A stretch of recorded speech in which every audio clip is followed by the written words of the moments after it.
Hey sahabat Pijar TV, terima kasih ya sudah klik video YouTube ini. Kiranya kebenaran firman yang saudara dapatkan menerangi kehidupan saudara. Untuk dapat menyaksikan video-video lainnya dan mendapatkan update dengan cepat, saudara bisa klik subscribe dan jangan lupa, berkat Tuhan jangan disimpan sendiri ya. Klik tombol share di bawah dan bagikan video ini ke sebanyak-banyaknya orang yang saudara kenal. Salam terang bagi Indonesia.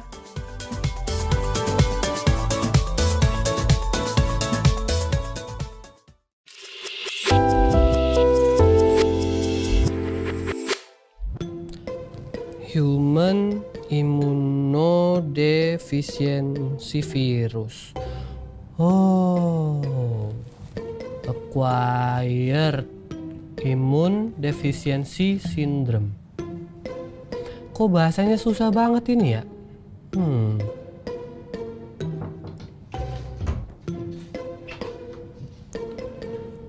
Dek, aku bingung banget deh. Ini temanku lagi cerita nih ngechat aku.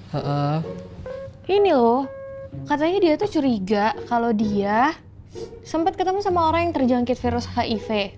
Wah, Terus dia panik banget nih, ketakutan gitu, takut tertular. Padahal cuma duduk sebelahan aja loh. Aku bilang kan, kalau penularan HIV kan cuma dari darah aja nggak sih? nah ini nih Kak, pas banget. Aku juga lagi browsing HIV AIDS ini, biar nggak ketinggalan zaman. Nih kita baca ya.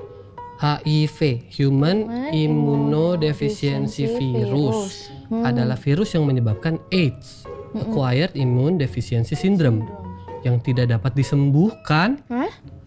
Virus ini masuk ke tubuh kita melalui darah. Iya bener tuh Kak, melalui darah, sperma atau cairan vagina. Ini terutama ditularkan melalui hubungan kelamin, namun dapat juga ditularkan dari ibu yang anaknya belum lahir, atau ketika memakai jarum yang sudah terpakai oleh orang yang terinfeksi HIV.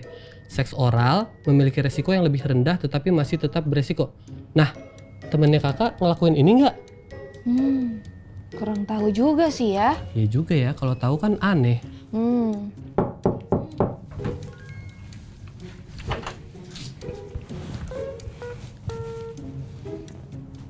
Wih, serius banget nih. Ada Lagi pada Gary. ngapain?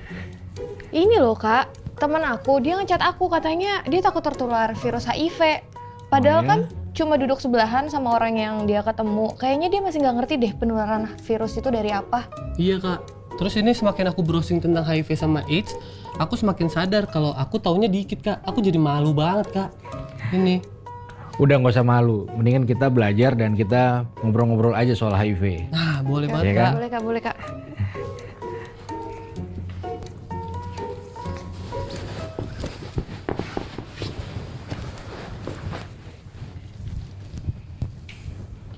Jadi gimana tuh Kak?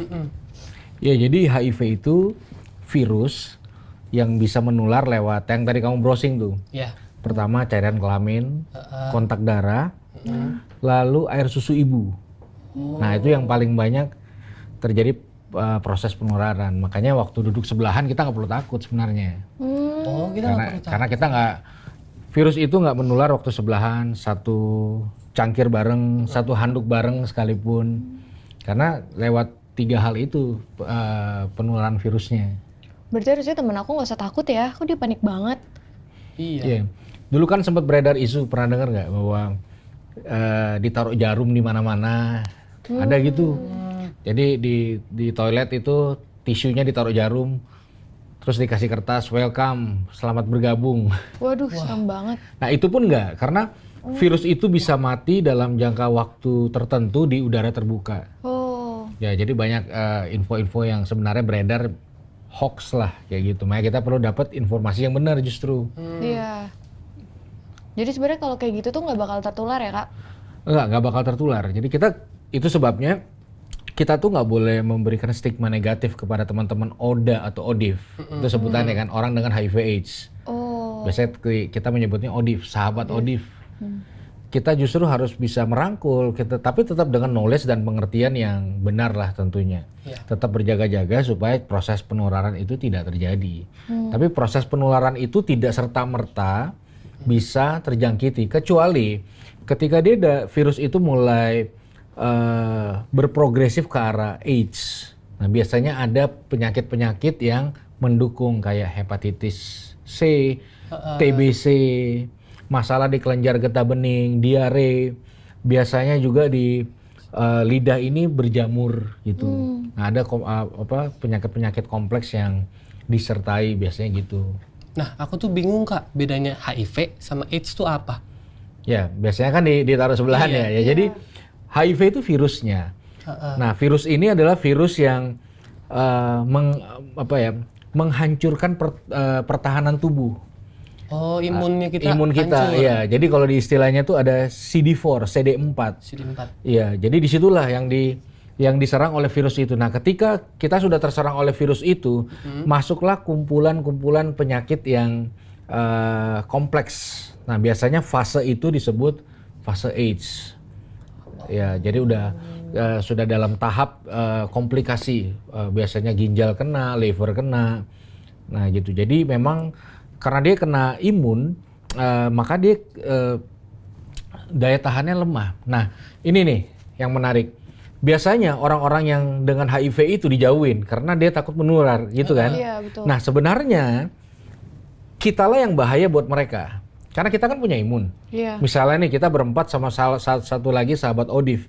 Lalu ada yang kena cacar air di satu ruangan, pasti dia yang kena duluan. Karena dia nggak ada imunnya. Iya. Atau misalnya flu, batuk, dia yang kena duluan. Dan kita kan misalnya kita istirahat, kita minum vitamin, bisa cepat pulih.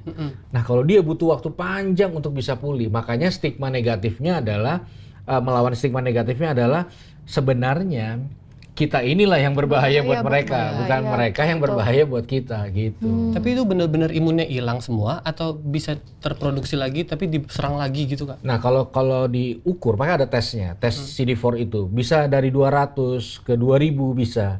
Nah, makanya orang dengan HIV/AIDS itu disarankan untuk memiliki cek kesehatan yang rutin. Sehingga dia tahu dalam kondisi yang seperti apa. Kalau kondisi CD4-nya lagi rendah, ya dia jaga istirahat, jaga makan, jaga vitaminnya dan semuanya. Dan orang bilang ini tidak bisa disembuhkan, memang benar. Tapi ada obat-obat yang secara teknologi sekarang sudah berkembang sehingga bisa meredam laju pertumbuhan si virus itu. Salah satu nama obatnya tuh ARV namanya. ARV. Dan itu harus diminum seumur hidup. Obat itu bisa langsung diambil di dokter kah atau beli di Obat apotek? itu sampai sekarang subsidi pemerintah. Jadi kita datang ke puskesmas atau ke klinik-klinik tertentu yang mereka memprovide. Jadi biasanya orang datang minta obat buat 2 bulan, buat sebulan. Nanti mau habis datang lagi, dan itu subsidi. Subsidi pemerintah. Tapi kan tetap aja Kak, jadinya nggak sembuh gitu. Iya, karena belum belum ada ditemukan obat yang bisa menyembuhkan 100% virus ini. Gitu. Jadi teknologinya adalah sekarang itu ARV itu. Jadi dia bisa menekan laju ganasnya virus itu sehingga imun sama orang tetap ada, sehingga orang tetap bisa menjalankan aktivitas sehari-hari tanpa terganggu imunnya. Tapi kalau diagnosis sembuh 100%-nya itu sampai hari ini belum ada. Belum ada. Kira-kira berapa lama sih Kak orang itu bisa bertahan saat dia terkena virus itu? Saya kasih contoh ya, dulu ada pebasket terkenal namanya Magic Johnson, pemain Lakers, dan itu panjang banget. Lakers. Ya, zaman dulu.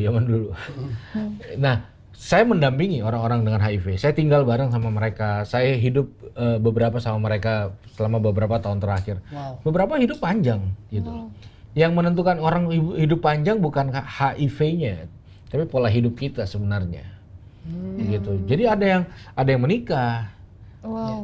Tetap bisa punya anak tanpa harus menularkan. Sekarang teknologinya sudah ada begitu. Jadi diukur CD4 tertentu, kesehatan tertentu, mereka yang menikah ini bisa punya anak dan anak mereka negatif, tidak positif. Karena kan salah satu penularan adalah lewat cairan kelamin dan air susu ibu. Tapi mungkin tidak disarankan untuk ibu untuk memberikan ASI eksklusif gitu. Tapi teknologi itu udah berkembang sehingga ini bukan menjadi sesuatu yang menakutkan, sesuatu yang kayak kayak kusta gitu loh. Orang kayaknya harus jauhin. Karena menyedihkan ya, stigma negatif terhadap teman-teman Odif ini ya cukup menyedihkan ya. Jadi saya berapa kali pernah ngajak teman-teman ke gereja, lalu adalah yang tahu dia juga punya penyakit itu.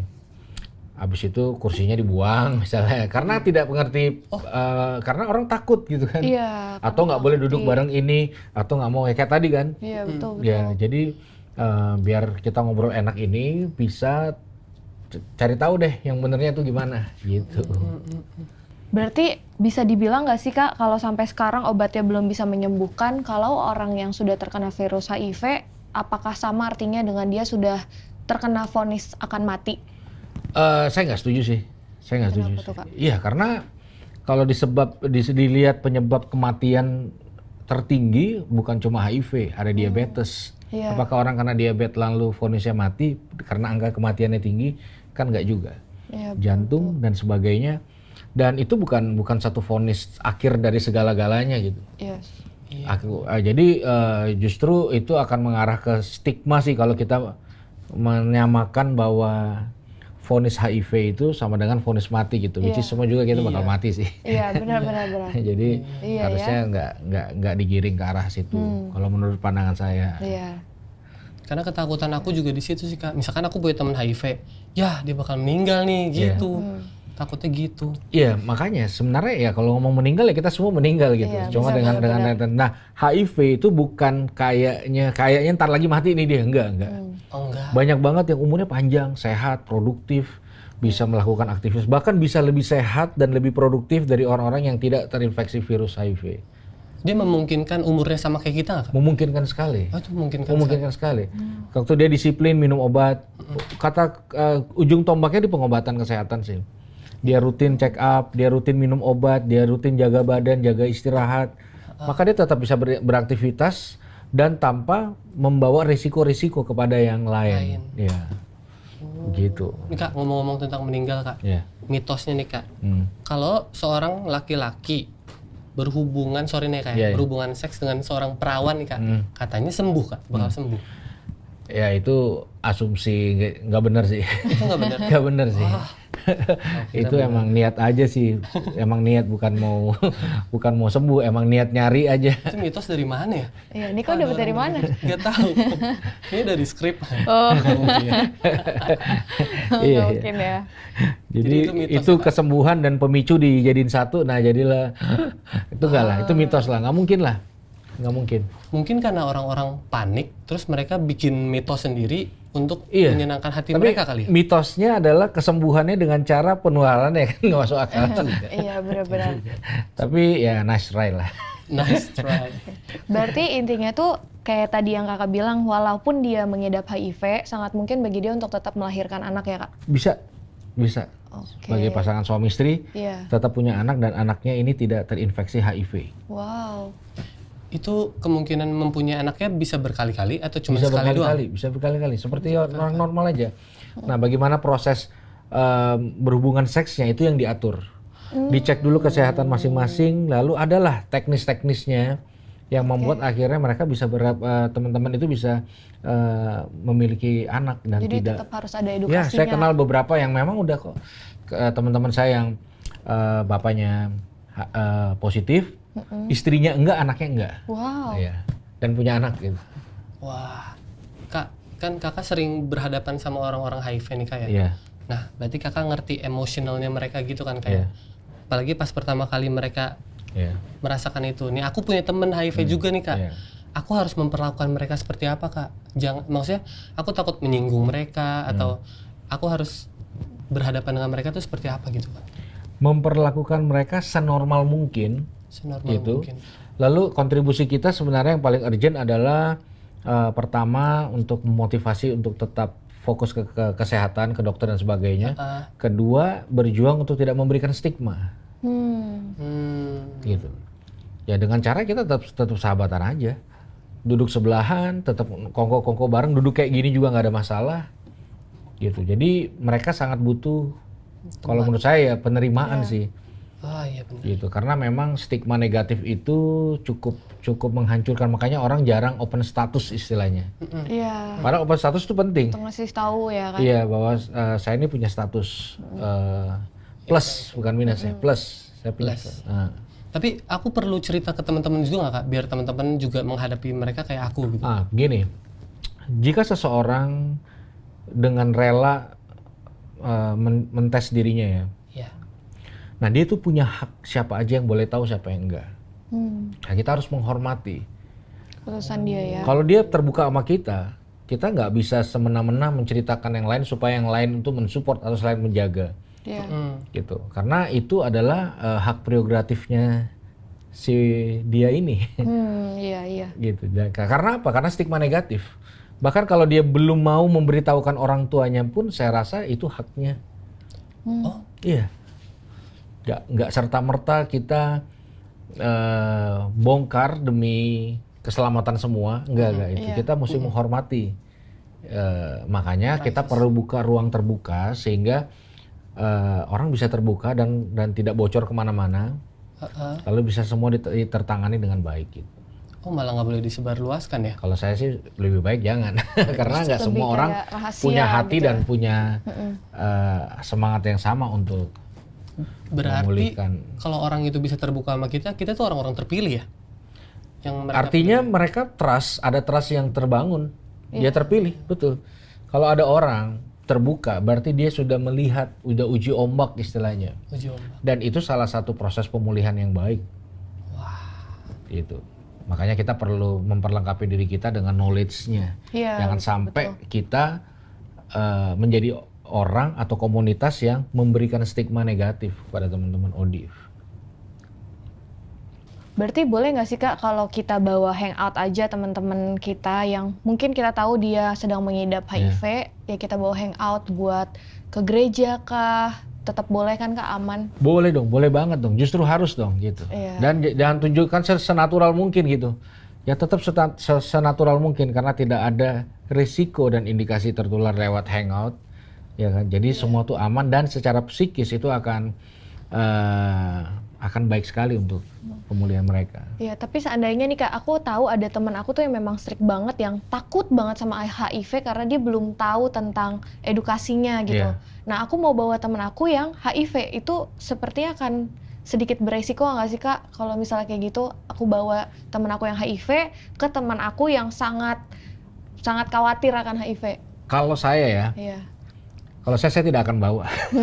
Sekalipun itu komsel atau Iya. gereja gitu. Oke. Ya, karena itu bukan tempat yang aman. Iya. Lebih baik secara personal saya membangun hubungan dibanding saya bawa itu ke komunal, termasuk komunal spiritual, yang pada akhirnya memberikan sebuah stigma dan justifikasi. Karena orang dengan HIV/AIDS itu sangat penting menjaga sirkulasi emosi. Iya. Nggak boleh terlalu senang, nggak boleh terlalu sedih. Karena psikis itu cukup berperan dalam metabolisme tubuh. Oh, berarti Gitu. dari perasaan dia, mood dia juga Iya. sangat ngaruh ya Kak ya? Betul sekali. Kakak ada ini nggak Kak, pesan-pesan yang misalnya aku harus sampein ke teman aku saat aku tahu teman aku ternyata mengidap HIV? Iya, Kak. Kata-kata apa yang bisa aku sampaikan sama Ya, mereka? jangan putus asa, HIV itu bukan segala-galanya. Itu cuma part yang mungkin numpang lewat dalam hidup dan tubuh kita. Tapi yang menentukan adalah sikap dan keputusan kita setiap hari, bukan virus itu sendiri. Gitu. Oke, thank you Kak Yeri. Nah sahabat, kita sudah belajar hari ini pengetahuan tentang HIV/AIDS dan bagaimana cara kita melayani seorang yang mengidapnya. Sebenarnya ada begitu banyak hal yang bisa kita bahas lagi. Teman-teman tentu bisa belajar lebih banyak lagi bersama kita semua tentunya dengan menghubungi nomor WA yang tertera di layar, dan kami senang sekali bisa berdiskusi lebih dalam lagi dengan semua sahabat yang ada. Juga khusus bagi sahabat yang bergabung dalam suatu komunitas dapat mengisi form melalui link dan QR code yang tertera di layar. Sahabat berkesempatan untuk mendapatkan Alkitab Raihlah Hidup ini secara gratis untuk membantu saudara belajar firman lebih dalam lagi dalam komunitas sahabat. Bahkan Alkitab ini diperlengkapi dengan modul-modul dan bahan pembahasan yang bisa membantu setiap pemimpin dan anggota kelompok menjadi mentor yang lebih baik. Jadi kamu gak perlu bingung lagi kalau anggota komunitasmu melempar pertanyaan yang sulit. Alkitab Raihlah Hidup bisa membantumu. Sampai ketemu lagi di episode selanjutnya. Raihlah Hidup, pilihan ada di tanganmu.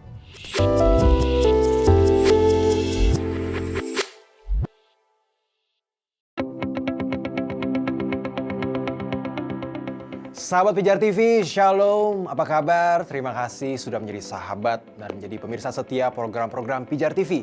Kami sungguh rindu agar saudara bukan saja diberkati dengan menyaksikan program-program ini, tapi juga dapat berinteraksi dengan kami untuk berdiskusi dan bahkan didoakan melalui WhatsApp dan telepon yang tertera di layar kaca ini.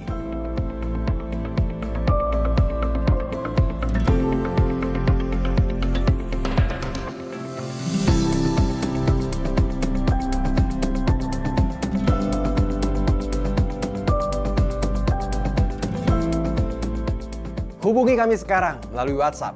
Tim Respon Pijar TV siap untuk melayani saudara. God bless you.